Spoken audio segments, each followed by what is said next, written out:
This is Believing Buckeyes. I'm Brian Brown with All-American quarterback Chimdi Chekwa. Our Buckeyes played Western Michigan this past weekend, and to be honest, they didn't meet much resistance. They ended up going out there winning that game 56-0 in dominant fashion at home. Chim, what do you think about the Buckeyes' performance overall, man? It was it was a night game, but we It's a good game. I don't want to overreact to these games. I really don't want to overreact to what I call preseason games, right? These are gear-up games. These are teams that Ohio State is supposed to dominate against, and they did what they were supposed to do, and they dominated. But I'm going to overreact a little bit, and I'm going to say, Buckeye Nation, buckle up, man. I tweeted about it. This is going to be a fun year. These guys are ready to play. Like, talent is one thing, and we all knew they had the talent coming in. But one thing we know is that it's not enough just to have the talent. You have to execute. You have to improve from week 1 to week 2, from week 2 to week 3. And really what I was looking for was that improvement. Look, we got a few Ryan Day years under, we've seen a few Ryan Day years, right? Right. And we've seen the level that a Ryan Day Ohio State Buckeye team can get to. But we also have seen some of the negatives, right? And one of the big things, if I was to criticize anything, one of the big things that I would notice is that when there was an issue, it just felt like it took too long to get fixed. And I attribute a lot of that to, Ryan Day really juggling too much. I feel like he had to do a lot, calling the offense, orchestrating that offense, being the head coach, dealing with NIL, dealing with recruiting, closing. Like, it's just a lot in today's college football. But from week 1 to week 2 this season, and they played good week 1, but to me, they took a big jump for week 1 to week 2. And some of that's by design, based on holding a little bit back week 1, getting that stuff right, and then opening up the playbook a little bit more week 2. But I just like the progression. And that progression, to me, is what's important if you're going to build a championship team and have a team ready to play come a playoff this year. Yeah, that's right.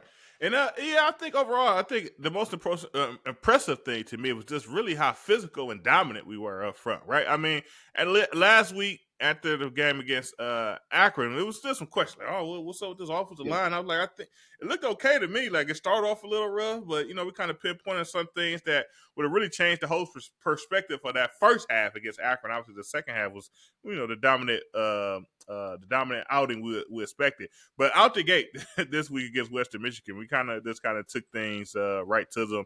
When you just start looking at the running the ball, how Quinshon Judkins was making big runs and things of that nature. He was making big runs because he was clean, right? He was clean till you got to the second, third level on a lot of those cases. Same thing with Travion Henderson starting off the game with a touchdown, and even Will Howard getting his first rushing touchdown as a Buckeye. I mean, we really just dominated up front when it came out the gate. And when they play a team like this, we always talk about having a fast start.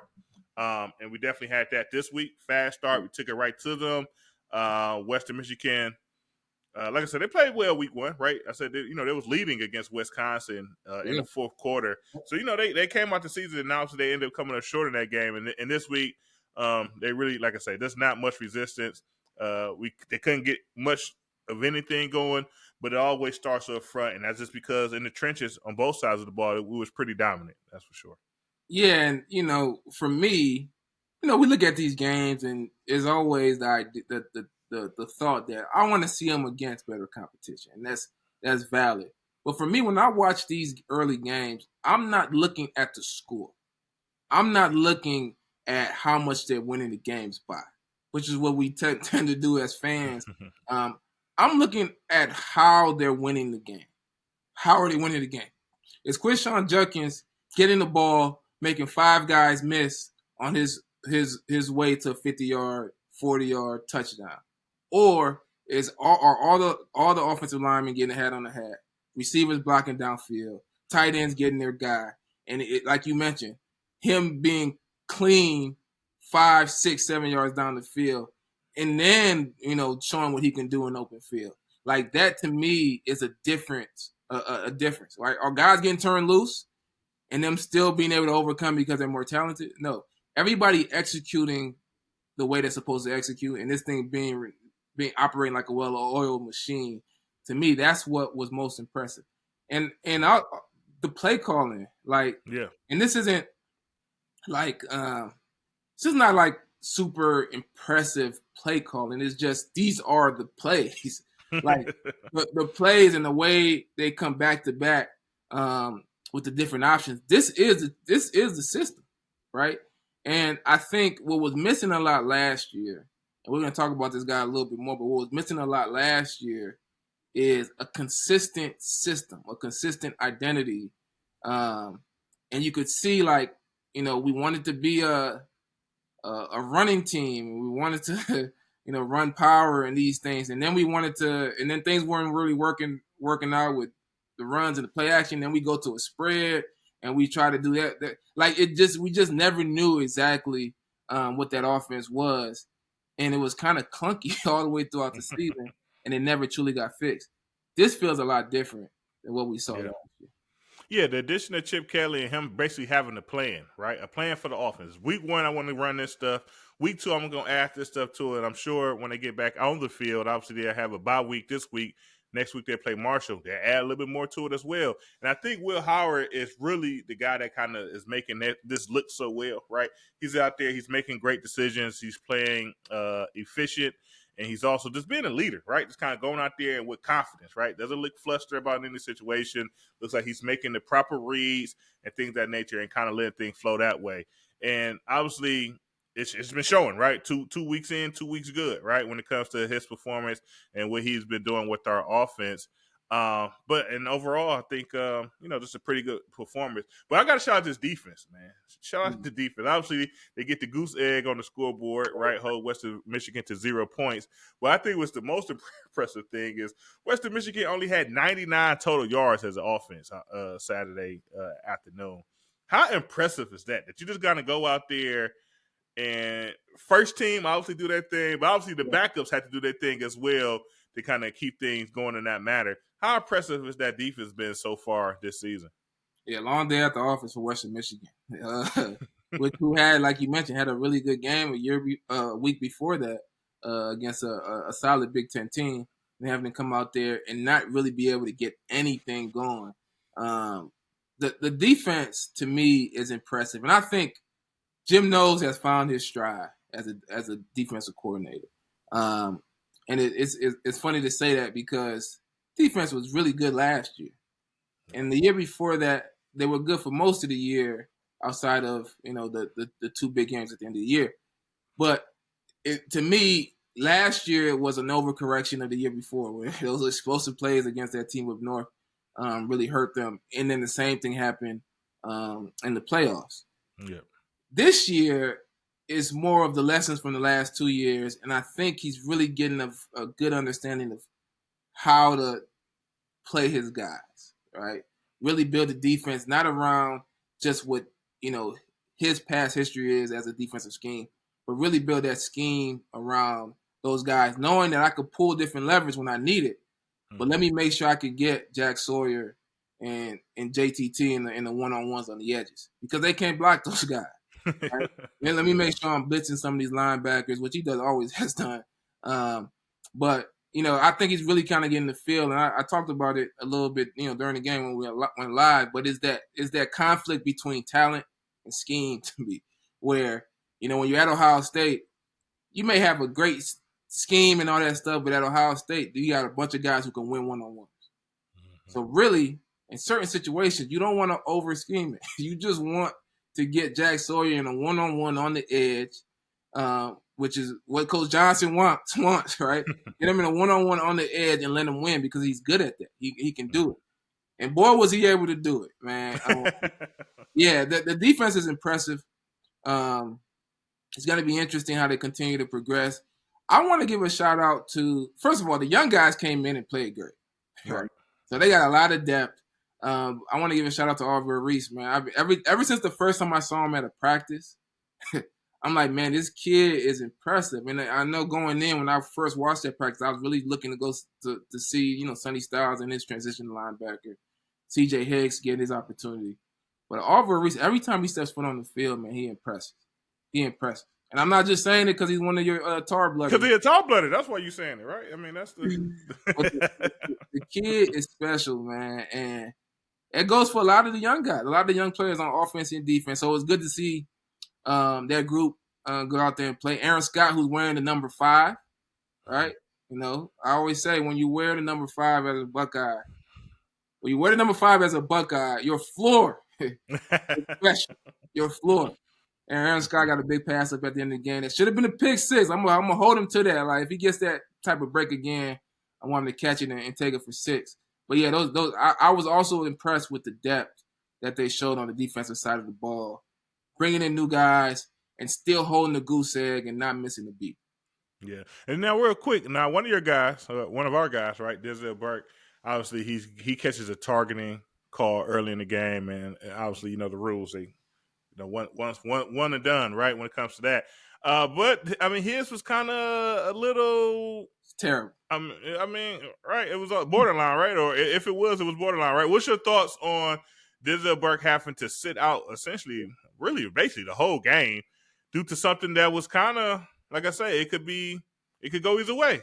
Yeah, if I was lived alone and didn't have a wife that would hold me super accountable, I probably would have punched a hole in the wall. It was a ridiculous call, and honestly, I mean, I want to speak directly to the NCAA refs and whoever's in charge of making the decisions on how they're going to ref a game and what the calls and the rules are going to be. I really want to ask, do they take this thing serious? Like, do they take do they take their job serious? Because the players who play the game at a college level, prior to NIL, post NIL, I don't care.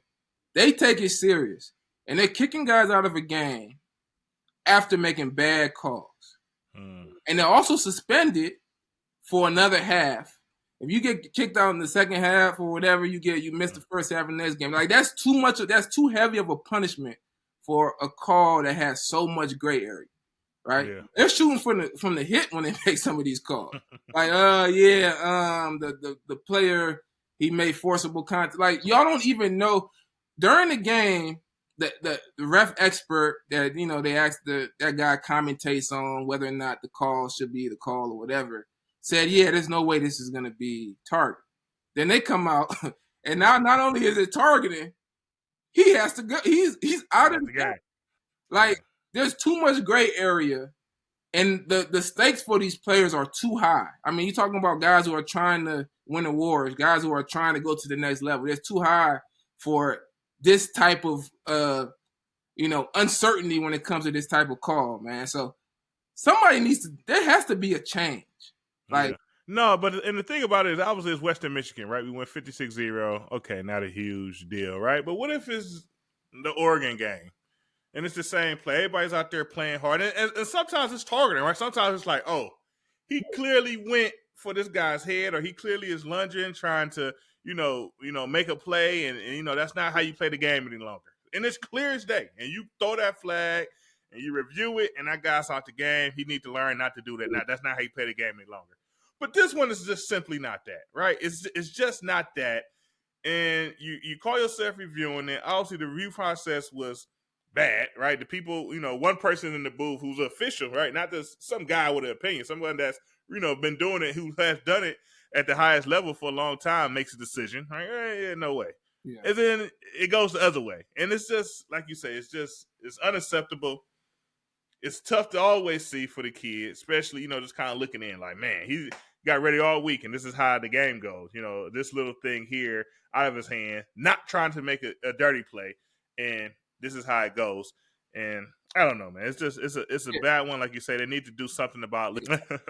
You're going to make 10 tackles, and then after you do it, we watch the film, we give our critiques, and then you come up with the decision. Because I'm starting to feel like the people who make these rules never played the game or never were really close to the game. It just doesn't it doesn't make sense, man. I felt bad for him.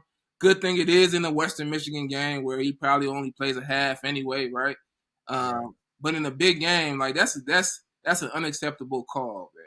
And they got to start putting these refs that make these decisions in press conference after the game. Let us ask questions.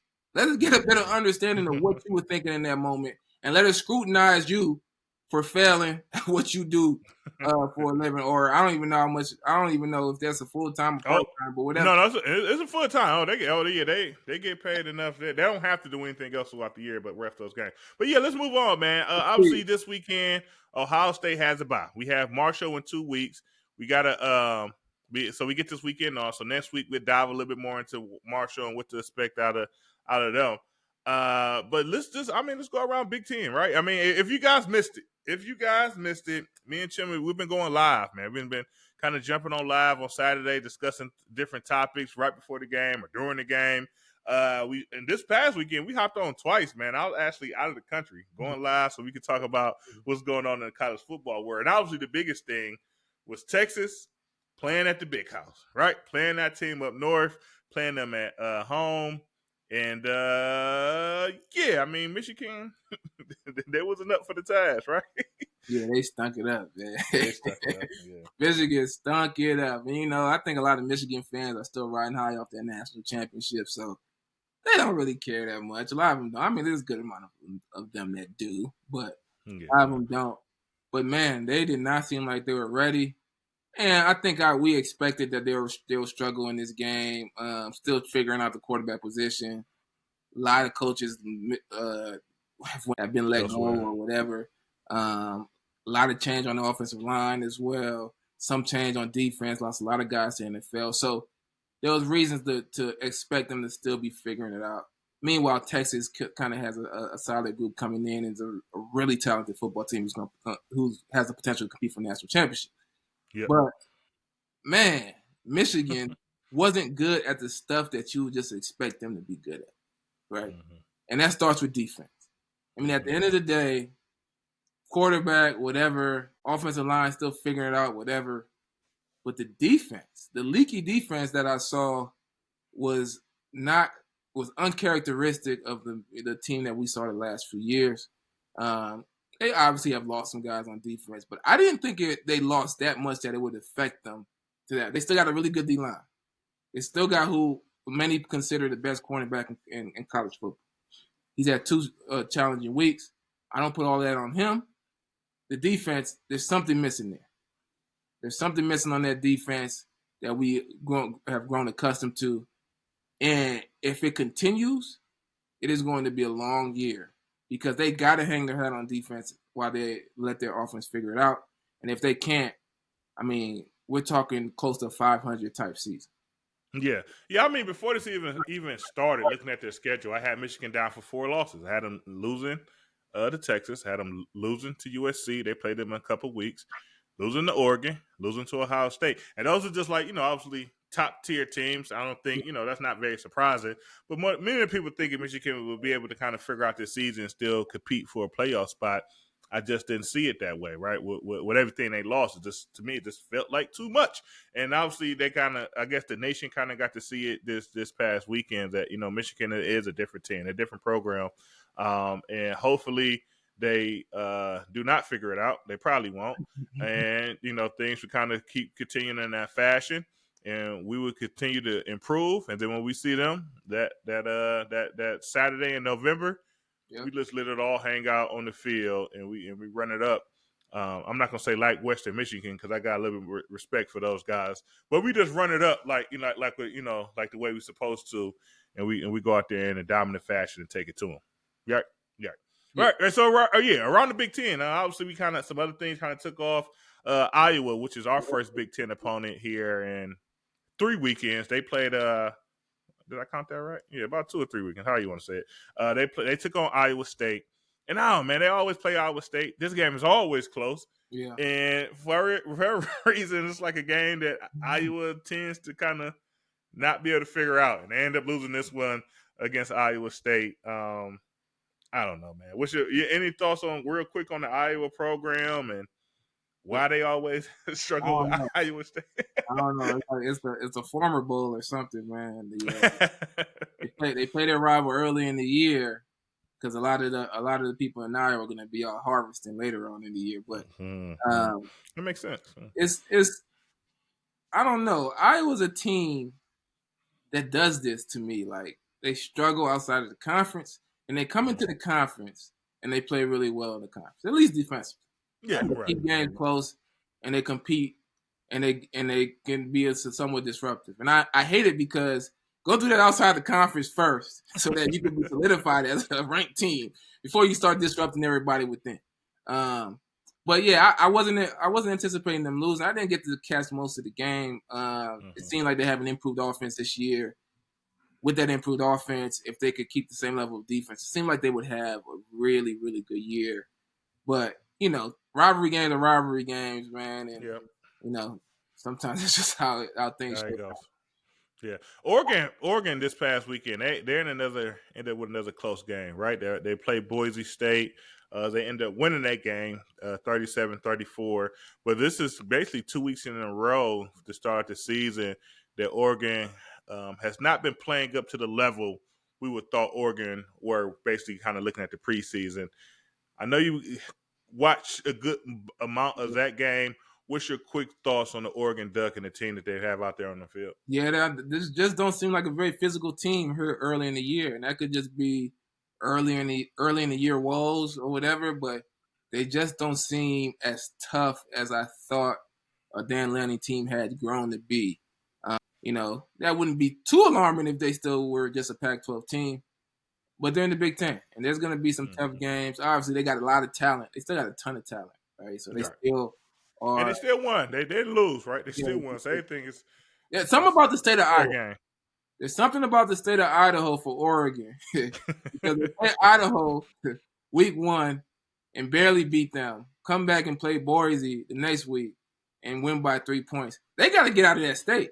They ain't so much to do out there, right? They got to get out of that state. They got to stop eating those Idaho potatoes, man. They got to free themselves from that competition. But we'll see. I think they continue to improve throughout the year, and they're going to be. I mean, they're going to be a tough opponent come October 12th.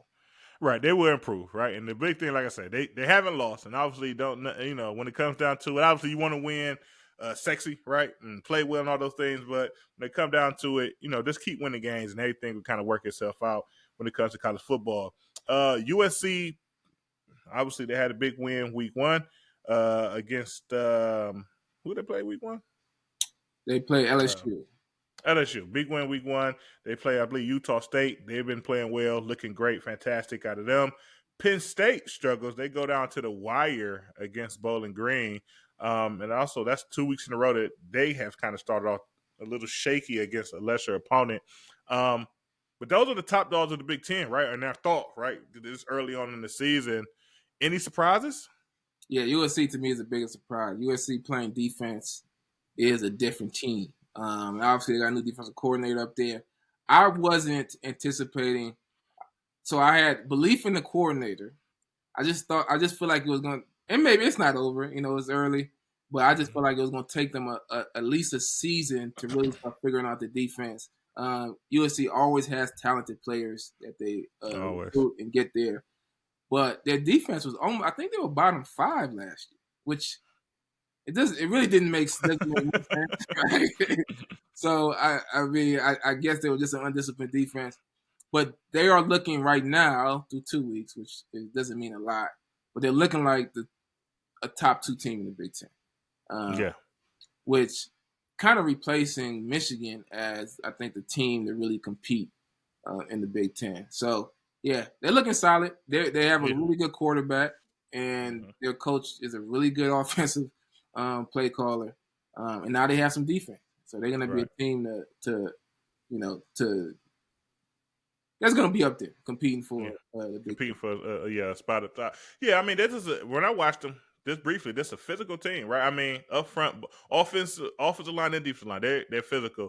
And I think before this season, their coach was talking about how basically the team transformed and they gave all this muscle, all this weight and muscle during the off season, and it's like different mindset as a defense and different style of play. And so far, obviously it's early, but they do look like a team that's going to be built for to be around for a while. But real quick, wanted to talk about Kyle McCord, man. Right, Kyle McCord's been lighting up in Syracuse over the first 2 weeks of the season. This past week, they played Georgia Tech, who's riding a high horse. Right, they beat Florida State in week 1, and it's clips of Kyle McCord, hollering on the sideline that these guys can't play with us.